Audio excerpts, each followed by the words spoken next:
আসসালামু আলাইকুম।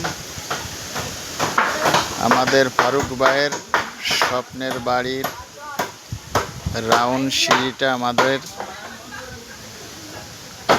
মাপ কমপ্লিট করলাম।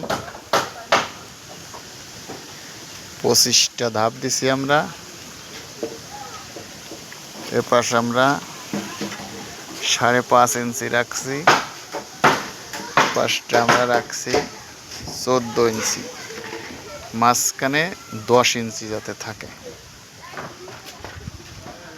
উঠতে মানুষের অসুবিধে না হয়।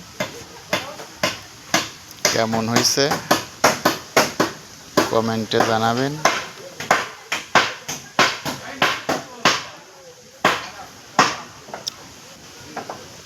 পঁচিশটা ধাপ দিছি আমরা এই কারণে, যাতে ধাপের হাইটগুলো কম থাকে, মানুষ উঠতে শান্তি পায়। এত কষ্ট করে একটা রাউন্ড সিঁড়ি করবে, যদি কষ্টই হয় তাহলে রাউন্ড সিঁড়ি করবে কেন?